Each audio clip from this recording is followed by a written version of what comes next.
بسم اللہ الرحمن الرحیم۔ السلام علیکم بہنوں، بھائیوں اور دوستوں اور بزرگوں۔ آج کے ہم اس اسلامی معلوماتی اور تعلیمی ویڈیو میں ہم معروف سیرت الجنان سے ماخوذ تفسیر سورہ انعام آیت نمبر 42 کو بیان کر رہے ہیں۔ براہ کرم اس ویڈیو کے آخر تک ہمارے ساتھ رہیں، کیونکہ ہم اس آیت کے گہرے معنی اور تشریحات کو بیان کر رہے ہیں اور اسلامی تعلیمات کے تناظر میں اس کی اہمیت کو واضح کر رہے ہیں۔ اس آیت کے اندر موجود حکمت اور رہنمائی کے بارے میں گہرائی سے سمجھ حاصل کرنے کے لیے پوری ویڈیو کو دیکھیں۔ اس آیت کی تلاوت ہم اردو اور انگلش ترجمہ کے ساتھ پاکستانی وقت کے مطابق آج صبح 6 بجے نشر کر چکے ہیں۔ اس لیے براہ کرم مہربانی ویڈیو کو آپ اپنے رشتہ داروں اور جاننے والوں تک ضرور شیئر کریں تاکہ وہ بھی اس سے مستفید ہو جائیں۔ تو دوستو، قرآن پاک اس رب العالمین کا بے مثال کلام ہے جو واحد معبود، واحد خالق اور پوری کائنات کا حقیقی رب ہے۔ اللہ تعالیٰ نے یہ کلام حضور پاک صلی اللہ علیہ وسلم پر نازل فرمایا۔ بابرکت وحی کا آغاز رمضان کے مقدس مہینے میں ہوا۔ سیدنا جبرائیل علیہ السلام کو حضور پاک صلی اللہ علیہ وسلم پر وحی لانے کی سعادت حاصل ہوئی۔ کچھ بابرکت آیات آپ پر براہ راست عطا کی گئی۔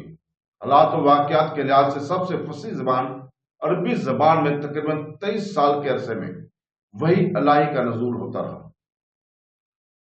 سورہ انعام قرآن مجید کی 6ٹھی سورت ہے، جس میں 165 آیات اور 20 رکوع ہیں۔ حضرت ابن عباس کی روایت کے مطابق پوری سورہ مکہ مکرمہ میں ہی نازل، ایک ہی نشست میں نازل ہوئی۔ اسما جو کہ یزید کی بیٹی اور حضرت معاذ بن جبل کی چچا زاد بہن تھیں، فرماتی ہیں کہ اس سورت کے نزول کے وقت رسول پاک صلی اللہ علیہ وسلم ایک اونٹنی پر سوار تھے اور میں نے اس کی ناک کی تار پکڑی ہوئی تھی، یعنی کہ رسی اور یا مہار۔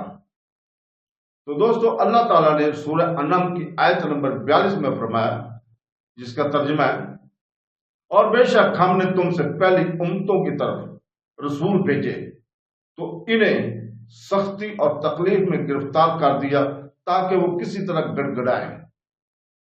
ارشاد فرمایا کہ ہم نے تم سے پہلی امتوں کی طرف رسول بھیجے لیکن لوگ ان پر ایمان نہیں لائے، تو ہم نے انہیں سختی اور تکلیف میں گرفتار کر دیا اور فکر و افلاس اور بیماری وغیرہ میں مبتلا کیا تاکہ وہ کسی طرح گڑ گڑائیں اور اللہ تعالیٰ کی طرف رجوع کریں اور اپنے گناہوں سے باز آ جائیں۔